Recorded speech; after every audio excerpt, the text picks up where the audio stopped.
Hello, it's Jessica Sporn showing you how I created this art journal page using Seth Apter's unfinished stencil from Stencil Girl products. I started with a page in my journal in which I had brayered off after using my jelly plate, and I'm just using turquoise blue paint to contrast with the orange background, and I'm using Seth's stencil and a couple of my own from Stencil Girl products. So not really sure where I'm going here. I just took a black a liner brush and my black paint, some black fluid acrylic paint, and I'm just loosely sketching in a face. I'm not using any reference, so she is coming purely out of my imagination. And I'm going to wipe off and sketch on as I need to. And now using a deeper orange-brown color, it's quinacridone Nicolazo Gold, I'm painting the shadows of her face, and as a result what's in the foreground, like her nose and her chin, are just going to naturally pop forward. And I always feel like giving good eyeballs is important, so I'm going to concentrate on that first, and just notice how much time I spend futzing around on the eyes. And honestly, I've cut a lot of that out, so you'll see why I ask you to notice that later, but I just keep playing with the eyes, adding to them, taking away from them. It's always a little dance. Working a little bit on the lips, highlights, and lowlights. And the same with the nose. And then you'll see I will go back to those eyes again. There's something about her eyes that are just giving me a little bit of pause, some problems, and so I keep adding some shadows, taking them away, changing the color of her irises, and so on. This is where it would be good to actually have a reference and not be totally making her up. So at this point I became a little not so happy or concerned about the blue stenciling that was showing through onto her face, and I didn't really want her looking as though she had facial tattoos, although it is a look, but it was not what I was going for. And so I'm adding some blue to the left side of her face.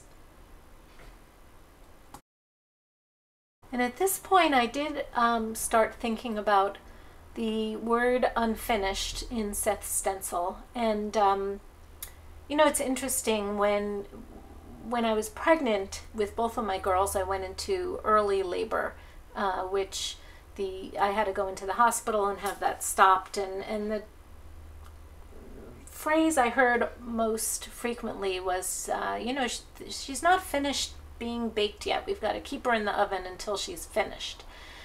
And then when your child is born, they're really not finished. You know, it's such a process through life of growing and never being finished. We're always working on ourselves, and I like to think that we're just always baking, you know, we're just always in the process. And so that's what I was thinking about as I was doing this, about how there really was no need to feel as though she was finished, because I'm not finished. I'm changing all the time. I'm growing. I like to think I'm finding ways to be more compassionate and more caring and to notice more. So that idea that we are not finished, we are all works in progress, is something that I thought about a lot as I was working on this piece.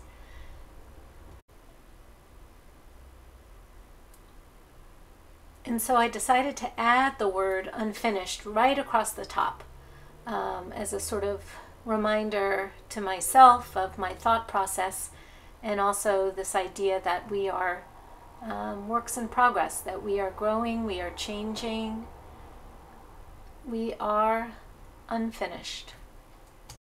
And here I'm adding a little journaling with my Posca pen. This is an oil-based marker pen. And remember I told you to watch at how much time I put into those eyes? Well, I decided I didn't like them. And that's okay.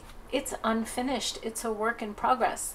I just took some gesso and went right over them. And I've got a pencil here and I'm just sketching in different eyes that are looking a little bit over her right shoulder. These are Pitt pens, which are water soluble as you use them, but when they dry, they are permanent. And they're very translucent, which makes them great for layering and adding subtle shadows and shading. So I have portfolio pastels out, but I also have this oil-based pastel that is not water soluble, and it's very creamy and rich, and so I'm kind of mixing them up using the portfolio pastels where I want a little more subtle coloring, and then the thick oil-based pastel where I want a creamier texture. And here she is, all done and yet unfinished. I hope this video gave you some ideas and some inspiration for your own work. You can find Seth's and my stencils at stencilgirlproducts.com, and please share this video and visit me at jessicasporn.blogspot.com. Thanks for watching.